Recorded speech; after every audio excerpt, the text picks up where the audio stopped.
Bismillahirrahmanirrahim. Assalamualaikum warahmatullahi wabarakatuh. Alhamdulillah, wassalatu wassalamu ala rasulillah wa ala alihi wa sahbihi wa man wala wa ba'du. Saudara-saudariku, saya Andi Hidayat ingin menyapa dan mendoakan Anda semua, kita semoga senantiasa disehatkan oleh Allah Subhanahu wa taala, diberikan kemudahan dalam beraktivitas dan diberkahi dalam setiap aktivitas kita. Hari-hari ini telah masuk banyak pertanyaan, pesan kepada kami terkait dengan pelaksanaan ibadah dalam kondisi tersebarnya wabah, khususnya terkait dengan COVID-19 atau virus corona. Saya melalui ini ingin menegaskan, khususnya bagi umat Islam, bahwa dalam kehidupan berbangsa, bernegara, dan konteks ibadah berjamaah, kita memiliki wakil di Majelis Ulama Indonesia untuk memberikan pandangan dan solusi bagi persoalan keumatan, sehingga tidak setiap orang bisa memberikan fatwa pada situasi-situasi yang dibutuhkan wakil umat untuk memberikan pandangan. Dan dalam hal ini, di tangan saya saat ini telah ada keputusan fatwa dari Majelis Ulama Indonesia, setidaknya ada 10 lembar di sini. Yang penting saya ingin sampaikan mesti dibaca dengan detail, teliti, dan dipahami oleh umat sehingga pelaksanaannya bisa sempurna seperti yang disampaikan. Karena kami menduga ada sebagian informasi ini yang sampai, sebagian tidak sampai, sehingga menyebabkan kegelisahan, kepanikan, ketidaktahuan, bahkan ketidaksempurnaan dalam menunaikan ibadah yang dimaksudkan. Saya mohon izin untuk bisa berkontribusi menyampaikan fatwa ini sehingga bisa lebih meluas dengan baik, dipahami oleh masyarakat, dan bisa kita amalkan sesuai dengan ketentuan syariat agama kita. Fatwa Majelis Ulama Indonesia nomor 14 tahun 2020 tentang penyelenggaraan ibadah dalam situasi terjadi wabah COVID-19. Ya, bismillahirrahmanirrahim. Komisi Fatwa Majelis Ulama Indonesia MUI setelah menimbang dan seterusnya, mengingat dan seterusnya. Jadi di sini ada adab atau kaidah-kaidah fatwa yang memang mesti disusun demikian, dan ini sudah standar dari mulai pertimbangan kasusnya seperti apa, mengingat ini terkait dengan dasar hukumnya, baik firman Allah ataupun hadis-hadis Nabi Sallallahu Alaihi Wasallam. Jadi nanti Anda bisa lihat dasar dalil argumentasinya, karena seorang alim, apalagi kumpulan semuanya menjadi ulama, tentu tidak akan berfatwa sembarangan kecuali mengacu pada dasar hukum. Ini disebutkan di sini dari halaman pertama, dalil-dalilnya, ya, hadis-hadisnya, bahkan ada terjemahannya. Kita bisa akses dan bisa baca bersama sampai disebutkan ke 5 sampai 6 halaman pertama. Ya, 5 halaman masih dalil. Ini fase mengingat sampai di halaman ke-6 memperhatikan. Nah, jadi ada dalil sampai 6 halaman Al-Quran, hadis, kemudian kaidah-kaidah fikih, usul fikih. Nah, jadi tidak boleh sembarangan orang ngasih fatwa, kalau tak tahu kaidah jangan memberikan fatwa.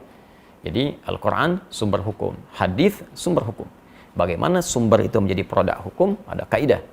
Nah, sehingga menjadi produk fikih yang bisa kita amalkan bersama. Ini kaidahnya disebutkan, kemudian memperhatikan pendapat-pendapat ulama. Jadi merujuk sehingga semua keilmuan ini aspeknya punya sanad, bersambung kepada ulama-ulama sebelumnya yang mendekati kepada isyarat-isyarat Nabi Sallallahu Alaihi Wasallam. Jadi penting merujuk kepada ulama-ulama untuk mengamalkan hadis Nabi, ya, wa innamal ulama warathatul anbiya, dan ulama itu pewaris Nabi, ya, para nabi, khususnya Nabi Muhammad Sallallahu Alaihi Wasallam.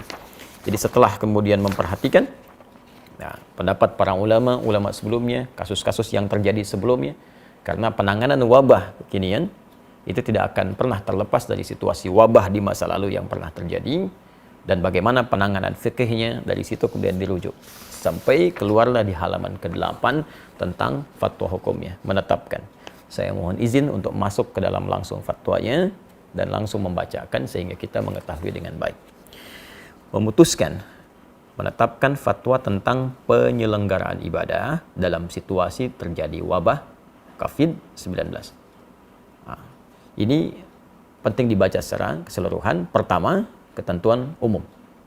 Ya, dalam fatwa ini yang dimaksud dengan COVID-19 adalah coronavirus disease, ya, penyakit menular yang disebabkan oleh coronavirus yang ditemukan pada tahun 2019. Jadi fatwa ini terkait dengan wabah virus corona atau COVID-19. Kedua, ketentuan hukum. Jadi tadi ketentuan umumnya untuk memberikan batasan bahwa fatwa ini dikeluarkan hanya terkait dengan masalah ini saja. Bagaimana ketentuan hukumnya? Tolong perhatikan dengan baik. Di sini ada 9 poin. Ingat betul. Jadi bukan 1-2 yang Anda cuplik lantas Anda sampaikan atau sebarkan atau di broadcast atau memberikan dasar kepada MUI, tapi sebagian saja yang dicuplik. Itu pun penting dipertimbangkan kembali. Saya bacakan satu-satu. Satu, setiap orang wajib melakukan ikhtiar, menjaga kesehatan, dan menjauhi setiap hal yang dapat menyebabkan terpapar penyakit, karena hal itu merupakan bagian dari menjaga tujuan pokok beragama, atau ad-darurat al-khams. Ya, ad-daruriyah al-khams. Ini bagian pertama, jadi meminta kita semua berikhtiar, jaga kesehatan kita, jaga baik-baik kondisi kita. Kalau kita mengambil kepada bagian-bagian sebelum yang disampaikan, jelas sekali ada anjuran langsung dari Nabi, kalau sudah tahu wilayah yang terjangkit jangan masuk ke situ, dari wilayah itu jangan keluar. Ya, ini bagian dari menjaga kehidupan kita, dan nanti turunannya kita akan lihat seperti apa proses yang dimaksudkan. Ad-daruriyatul khams, jadi ada 5 aspek tujuan pokok syariat ya, yang harus kita jaga. Yang pokok pertama adalah hifdzun nafsi, menjaga jiwa. Jadi jangan sampai kita mencari harta, mencari kehidupan, ya, mencari segala hal yang menyenangkan, tapi lupa bahwa ada yang membahayakan dalam kehidupan kita. Saya tidak akan banyak menafsirkan, kita sudah pahami. Jadi kedua, ini yang paling penting, orang yang telah terpapar virus corona wajib menjaga dan mengisolasi diri agar tidak terjadi penularan kepada orang lain. Saya ulang, orang yang telah terpapar virus corona wajib menjaga dan mengisolasi diri agar tidak terjadi penularan kepada orang lain. Baginya, sholat Jumat dapat diganti dengan sholat zuhur, karena sholat Jumat merupakan ibadah wajib yang melibatkan banyak orang, sehingga berpeluang terjadinya penularan virus secara massal. Baginya, haram melakukan aktivitas ibadah sunnah yang membuka peluang terjadinya penularan, seperti jamaah sholat 5 waktu atau rawatib, sholat tarawih, dan id di masjid atau tempat umum lainnya, serta menghadiri pengajian umum dan tabligh akbar. Jelas poin yang kedua. Jadi kalau memang sudah ada diketahui positif atau bahkan kemungkinan kuat suspek yang diduga sangat kuat terkait dengan corona, maka ini jelas ya, fatwanya sangat jelas, jangan melibatkan diri dalam proses pelaksanaan ibadah berjamaah, baik Jumat, sholat fardu ditunaikan berjamaah di masjid, atau sholat-sholat sunnah yang ditunaikan dengan sifat berjamaah terbuka. Fatwa ini sangat jelas, mudah dipahami, landasan hukumnya kuat. Bahkan kalau boleh kita memberikan bandingan yang sangat ringan, dalam situasi badai saja, ada hujan lebat, dingin, ya, itu bahkan muadzin mengumandangkan azan dengan satu kalimat membolehkan masyarakat untuk sholat di rumah karena khawatir terkena badai ketika akan ke masjid. Maka bagaimana dengan kondisi orang tertular virus dan bisa menularkan pada orang lain? Atau bahkan dalam konteks lain, ya, orang yang safar saja, perjalanan jauh, dengan keadaan safarnya dia bisa mengganti Jumat dengan zuhur karena kesulitan menunaikannya. Maka bagaimana dengan orang terkena virus yang membahayakan pada dirinya dan bahkan membahayakan orang lain di sekitarnya? Ini sangat mudah dipahami dan tidak perlu banyak ditafsirkan.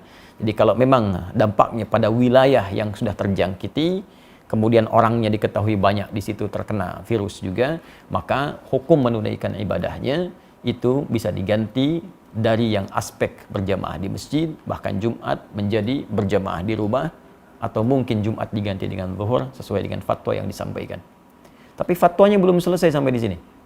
Jadi kalau kita mengambil yang kedua ini saja, maka nanti akan banyak ditafsirkan dengan ya, masjidnya ditutup, Jumatnya tidak ditunaikan, ya, baru secara umum. Sedangkan kondisi belum selesai disampaikan. Ya, fatwa nomor 3, orang yang sehat dan yang belum diketahui atau diyakini tidak terpapar COVID-19 harus memperhatikan hal-hal sebagai berikut. A. Dalam hal ia berada di suatu kawasan yang potensi penularannya tinggi, atau sangat tinggi berdasarkan ketetapan pihak yang berwenang, maka ia boleh meninggalkan sholat Jumat dan menggantikannya dengan sholat zuhur di tempat kediaman, serta meninggalkan jamaah sholat 5 waktu atau rawatib, tarawih, dan id di masjid atau tempat umum lainnya. Jadi kalau poin 2 tadi khusus bagi yang terkena, maka yang poin ketiga A itu menunjuk kepada kita yang tidak terkena, tapi kita tinggal di wilayah yang diduga banyak terjangkit dan menyebar virus corona. Sehingga menjadikan kita khawatir kalau keluar itu bisa terdampak, terkena, dan bahkan berpotensi menularkan pada yang lain. Dan ini pun sangat dipahami. Jadi kalau Anda tinggal di wilayah-wilayah tertentu yang memang informasi dari pemerintah setempat menyampaikan ini sudah darurat, sudah bahaya, diketahui kemudian tersebar, maka hukum fatwa ini berlaku. Ya, dan jangan dipaksakan. Sholat di rumah, ya itu biasa saja. Jadi kalau kita tidak sholat di masjid, itu biasa. Ya, dalam kondisi seperti poin nomor 3A ini. Yang tidak boleh itu tidak sholat. Itu poin pentingnya. Jadi kalau memang di tempat kita ditemukan situasi, diketahui banyak terjangkit, jangan paksakan situasi datang ke masjid. Ya, bahkan boleh Jumatnya gugur dan diganti dengan zuhur. Dan pahalanya sama dengan ketika kita menunaikan di masjid. Ya, saya sampaikan hadis Nabi sallallahu alaihi wasallam, riwayat sahabat Abu Hurairah radhiyallahu taala anhu, Nabi pernah menyampaikan, "Idza maridul 'abdu aw safar kutiba lahu mithla ma kana 'alaihi muqiman sahihan." Kalau ada seorang yang sakit atau bahkan sedang perjalanan jauh, dia tidak bisa menunaikan ibadah rutin seperti biasanya, maka apa yang dia tunaikan pada saat itu dihukumi sama pahalanya dengan kebiasaan dia semula. Saat sehatnya, saat normalnya. Anda saat safar, kemudian menunaikan yang sempurna jadi qasar, zuhur 4 jadi 2, sunnah tidak dikerjakan, padahal sebelumnya biasa Anda tunaikan. Maka kalaupun Anda kerjakan qasar, sunnah tidak dilakukan, tetap pahala dituliskan sempurna seperti kebiasaan Anda. Anda yang rajin ke masjid, kita yang biasa Jumatan, karena kondisi ini tidak memungkinkan ke masjid dan tidak kita tunaikan berjamaah di masjid, kita tunaikan di rumah untuk menjaga diri pada aspek yang sangat penting, maka pahalanya pun sama dengan Anda mendatangi tempat ibadah itu. Tapi kalau Anda memaksakan diri sampai tertular atau menularkan pada orang lain, maka bukan hanya berpeluang keliru, tapi berpeluang juga dosa di dalamnya. Fatwanya belum selesai. Pada poin B, dalam hal ia berada di suatu kawasan yang potensi penularannya rendah. Tolong disimak baik-baik. Dalam hal ia berada di suatu kawasan yang potensi penularannya rendah, berdasarkan ketetapan pihak yang berwenang, maka ia tetap wajib menjalankan kewajiban ibadah sebagaimana biasa dan wajib menjaga diri agar tidak terpapar COVID-19 seperti tidak kontak fisik langsung, bersalaman, berpelukan, cium tangan, kemudian membawa sejadah sendiri dan sering membasuh tangan dengan sabun. Nah, ini penting dibacakan bagian kedua ini supaya kita mengetahui ya bahwa fatwanya belum selesai. Jadi kalau di wilayah kita berdasar keterangan dari aparatur setempat, ya pemerintahan setempat menyampaikan di wilayah ini baik, di wilayah ini diduga kuat belum tersebar atau kecil kemungkinannya, maka kita berjamaah seperti biasa. Jadi tidak harus menutup tempat ibadah. Jumat berlangsung, ya ibadah 5 waktu berlangsung, dan kehati-hatian tadi kita lakukan. Ya, kita hindari kontak fisik secara langsung, bersalaman, atau kemudian tadi membawa sejadah sendiri, menggunakan hand sanitizer. Ya, nah, itu kita lakukan. Tapi jangan latah kemudian masjid ditutup, Jumat tidak ada, sehingga seakan-akan sunyi dari ibadah. Nah, hanya mungkin di fatwa ini juga, ini kami mengusulkan. Ya, kami mengusulkan kepada pemerintah di daerah-daerah setempat dengan berkoordinasi dengan pusat, ini mungkin menyampaikan kepada masyarakat transparansi data yang terbuka. Sehingga tidak terjadi kepanikan di masyarakat dan mengetahui tempat ini ada suspek, tempat ini aman. Sehingga dengan itu masyarakat mudah untuk bisa menentukan sikap sehingga tidak hadir kepanikan. Nah, saya tidak tahu nih tempat saya aman atau tidak. Nah, karena itu kita aktif untuk bisa bertanya apakah di tempat kita situasinya seperti apa, amankah atau kurangkah atau berbahayakah. Ya, ini ada sebagian tempat yang sudah cukup bagus mengupdate kepada kita ya, situasi perkembangan coronanya, ya saya ambil dan ini menjadi patokan bagi kita untuk bisa mempraktekkan fatwa Majelis MUI ini, Majelis Ulama Indonesia ini. ya untuk bisa mempraktikkan fatwa Majelis Ulama Indonesia ini.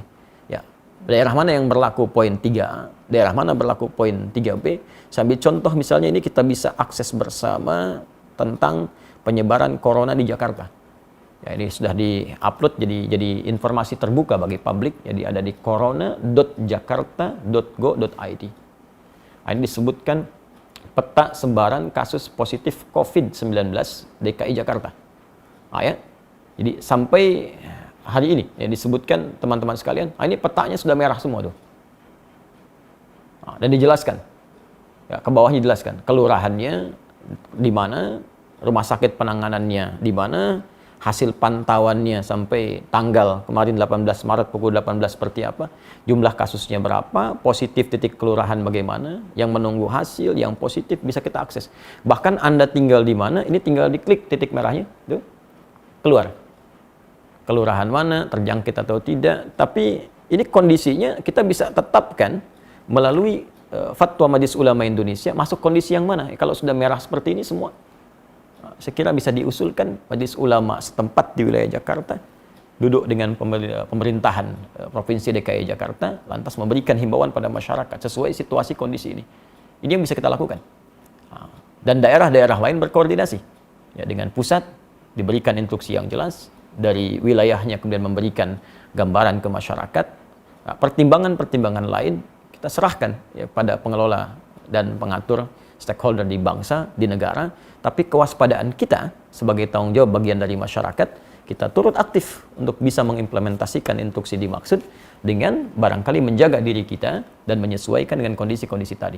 Kita bertanya, Anda yang di Jawa, Jawa Barat, Jawa Tengah, Jawa Timur, Jakarta, Jogja, dari Sabang sampai dengan Merauke, kita ketahui wilayah kita, baru kita terapkan fatwa yang dimaksudkan ini. Dan disinilah pentingnya para ulama juga dilibatkan untuk memberikan pendampingan ke masyarakat. Ya, saya ingin tegaskan situasi sekarang ini berdampak luas ke fikih. Ya, sekarang yang tingkat meninggal tadi disebutkan di Jakarta sudah 15. Nah, bagaimana cara menyolatkannya, cara memandikannya. Bahkan ada beberapa kasus di masyarakat yang masuk rumah sakit, kemudian juga sudah tidak tertampung. Ada lagi yang lebih ekstrim, akan disolatkan, dikuburkan, masyarakat tidak menerima karena takut tertular. Nah, ini saya kira kita, para ulama, para ustadz juga mesti terpanggil untuk membantu, bersinergi, dan memberikan pendampingan ke masyarakat, dan berkoordinasi dengan wilayah pemerintahan dengan baik, sehingga kita terjadi kesatuan, perpaduan, dan sinergi yang baik, satu dengan yang lainnya. Kemudian, saya bacakan fatwanya, ya. Dalam kondisi dalam kondisi penyebaran COVID-19 tidak terkendali di satu kawasan yang mengancam jiwa, umat Islam tidak boleh menyelenggarakan sholat Jumat. Saya bacakan, umat Islam tidak boleh menyelenggarakan sholat Jumat di kawasan tersebut sampai keadaan menjadi normal kembali, dan wajib menggantikannya dengan sholat zuhur di tempat masing-masing. Demikian juga tidak boleh menyelenggarakan aktivitas ibadah yang melibatkan orang banyak dan diyakini dapat menjadi media penyebaran COVID-19 seperti jamaah sholat 5 waktu atau rawatib, sholat tarawih dan id di masjid atau tempat umum lainnya, serta menghadiri pengajian umum dan majlis taklim. Ini nomor 4 ini dalam kondisi penyebaran COVID-19 tidak terkendali. Artinya memang sudah mewabah luas, tidak bisa ditangani sama sekali, maka fatwa ini berlaku. Dan ini sudah tidak perlu kita berfatwa lagi. Jadi kalau orang-orang tak paham, sudah diam saja. Ikuti instruksinya, karena ini sudah orang yang pakar yang berbicara. Ya, kadang-kadang kita ini suka aneh. Masalah ekonomi, kita ikut ekonom. Masalah hukum, kita ikut ahli hukum. Ya, masalah untuk bisnis, kita ikut pebisnis. Tapi kalau urusan agama, semua bisa berfatwa. Maka saya tegas ingin menyampaikan, kalau tidak punya ilmu, tak paham, sudah ikuti instruksi yang ada, jangan bikin fatwa masing-masing. Jangan sampai Anda bisa mengatakan misalnya, mohon maaf, ini kan bagian dari ibadah itu wajib kalau wafat sedang dalam keadaan sholat. Wafat itu tidak ada kaitan dengan virus atau yang lain. Kalau sudah tiba ajal ya wafat. Tapi ketentuan syariat mesti kita ikuti. Nabi saja meminta kita untuk menjaga diri. Anda bukan Nabi, bukan Rasul, menganjurkan sesuatu yang bertentangan. Maka itu sangat hal yang tidak diharapkan. Mohon izin saya meneruskan. 5. Dalam kondisi penyebaran COVID-19 terkendali. Ini. Tolong catat juga ini. Dalam kondisi penyebaran COVID-19 terkendali, umat Islam wajib menyelenggarakan sholat Jumat dan boleh menyelenggarakan aktivitas ibadah yang melibatkan orang banyak seperti jamaah salat 5 waktu atau rawatib, salat tarawih dan id di masjid atau tempat umum lainnya, serta menghadiri pengajian umum dan majlis taklim dengan tetap menjaga diri agar tidak terpapar COVID-19. Nah, jadi kalau di wilayah-wilayah yang diketahui, ya sekali lagi, transparansi data, informasi yang dibuka ke publik, setidaknya menyampaikan, ini wilayah ini terpapar, wilayah ini tidak. Sehingga kita bisa petakan, oh ini yang tidak, yang aman, maka berlaku fatwa yang ini. Ini yang terkendali, tetap Jumatan. Masjid dibuka. Jadi jangan sampai syiar-syiar ibadah itu hilang, tertutup. Nah, jangan dipukul rata fatwa ini bagi semua kondisi yang sekiranya terjadi perbedaan keadaan di dalamnya. 6. Pemerintah menjadikan fatwa ini sebagai pedoman dalam menetapkan kebijakan penanggulangan COVID-19 terkait dengan masalah keagamaan dan umat Islam wajib menaatinya. Nah, ini sudah tidak perlu saya tafsirkan. Tentunya fatwa ini sudah sampai ke pemerintah kita. Negara kemudian bisa mengambil tindakan dan kita mengikuti sesuai dengan arahan fatwa MUI yang dimaksudkan. 7. Pengurusan jenazah.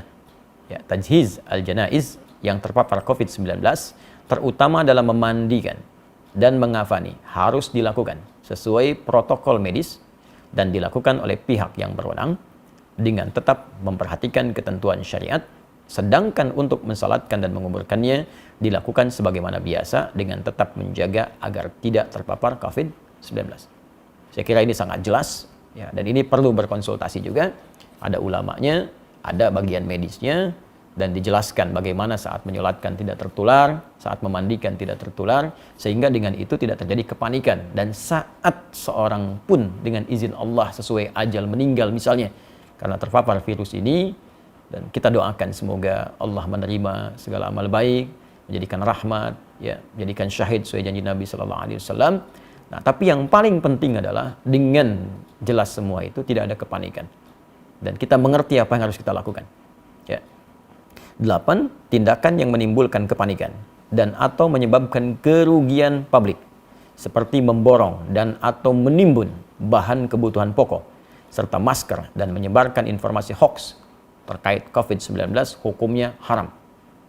Hukumnya haram, termasuk Anda pun yang menyebarkan informasi fatwa yang sembarangan, ya, yang bahkan tidak terkait dengan kondisi yang dihadapi, itu bisa salah juga. Ya, seharusnya bisa ke masjid, tidak bisa ke masjid. Atau seharusnya tidak harus ke masjid, malah ke masjid.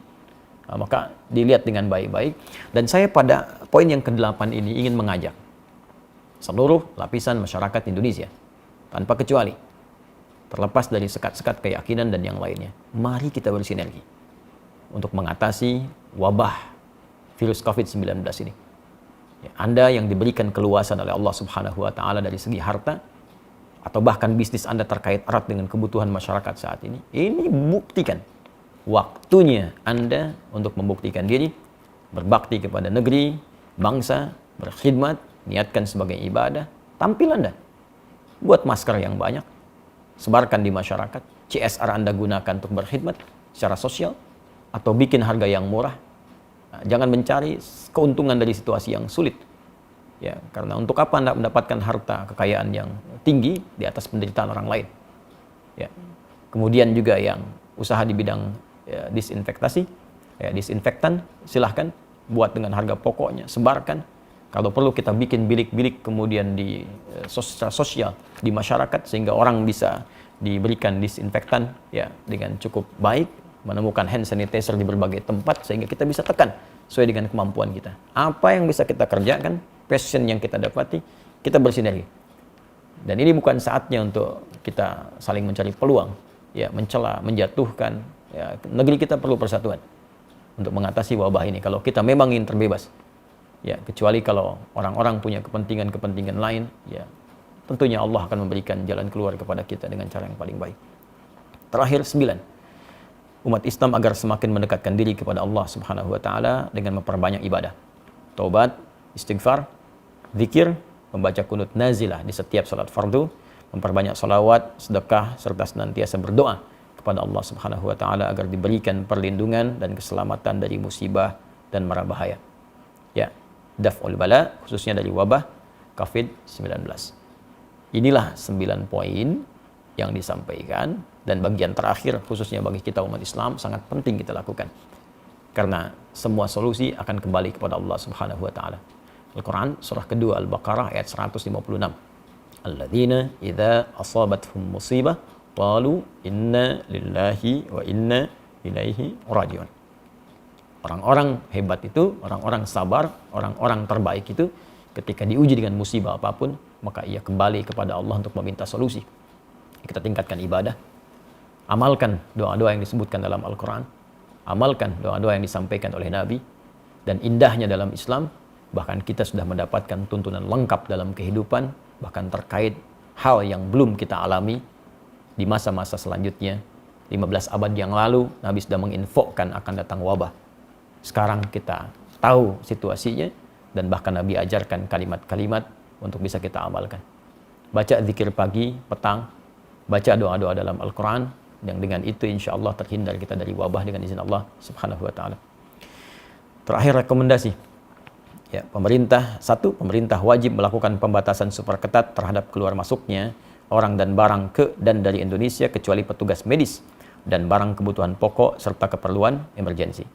2. Umat Islam wajib mendukung dan menaati kebijakan pemerintah yang melakukan isolasi dan pengobatan terhadap orang yang terpapar COVID-19 agar penyebaran virus tersebut dapat dicegah. 3. Masyarakat hendaknya proporsional dalam menyikapi orang yang suspek atau terpapar COVID-19. Oleh karena itu, masyarakat diharapkan bisa menerima kembali orang yang dinyatakan negatif dan atau dinyatakan sudah sembuh ke tengah masyarakat serta tidak memperlakukannya secara buruk. Kemudian ketentuan penutup. 1. Fatwa ini mulai berlaku pada tanggal ditetapkan dengan ketentuan jika di kemudian hari membutuhkan penyempurnaan akan disempurnakan sebagaimana mestinya. 2. Agar setiap muslim dan pihak-pihak yang memerlukan dapat mengetahuinya, semua pihak dihimbau untuk menyebarluaskan fatwa ini. Dan apa yang saya sampaikan ini menaati, mengikuti himbauan khususnya di poin yang keempat ketentuan penutup, berkontribusi dalam menyebarluaskan fatwa ini sehingga diketahui oleh masyarakat dan bisa kita taati dan jalankan khususnya bagi umat Islam di seluruh wilayah Indonesia yang kita cintai ini. Ditetapkan di Jakarta pada tanggal 21 Rajab 1441 Hijrah, 16 Maret 2020. Majelis Ulama Indonesia Komisi Fatwa, Ketua Profesor Dr. Hasanuddin AF, Sekretaris Dr. Haji Muhammad Asrul Ni'am Saleh MA. Mengetahui Dewan Pimpinan Majelis Ulama Indonesia, Wakil Ketua Umum ditandatangani Kiai Haji Muhyiddin Junaidi MA, Sekretaris Jenderal Dr. Haji Anwar Abbas MM MAG. Dan insya Allah kami mengetahui semua orang-orang ini yang menandatangan seluruhnya kafabel, ulama-ulama yang insya Allah dibimbing oleh Allah Subhanahu wa ta'ala dalam kebaikan. Karena itu dengan hadirnya fatwa ini, maka silahkan kita sikapi dengan baik. Saya berharap juga kepada kolega dari kawan-kawan, termasuk khususnya di umat Islam, Ustaz, para ulama-ulama di daerah ikut menyebarluaskan ini dengan proporsional, dengan detil, sesuai dengan keadaan daerahnya, sehingga menjadi sikap bagi masyarakat untuk bisa menunaikan ibadah. Dan saya juga menghimbau kepada pemuka-pemuka di agama lain, saudara-saudariku sebangsa dan setanah air, ya, agar sama-sama kita bersinergi menyampaikan kepada umatnya, menyampaikan kepada masyarakat juga di bawah binaan dan bimbingannya, agar senantiasa bisa menjaga diri, kesehatan sesuai dengan instruksi yang kita dapati dan bisa menyatukan kita dalam suasana kebangsaan yang utuh, baik, dan semoga Allah membebaskan kita dari wabah COVID-19 ini dan memberikan hikmah-hikmah terbaik kepada kita. Dalam situasi yang sulit akan tampil orang-orang yang hebat, orang-orang yang jelas cintanya kepada bangsa, kepada negara dengan memberikan kontribusi-kontribusi yang positif. Tapi di saat ini pun akan tampak orang-orang yang memang tak peduli, orang-orang yang hanya menumpang kehidupan yang mungkin tidak kita saksikan dalam kehidupan kita. Tapi di atas semua ini, persatuan lebih penting dengan menghindari segala hal yang bisa merusak tatanan kebangsaan kita. Adi Hidayat untuk semuanya. Assalamualaikum warahmatullahi wabarakatuh.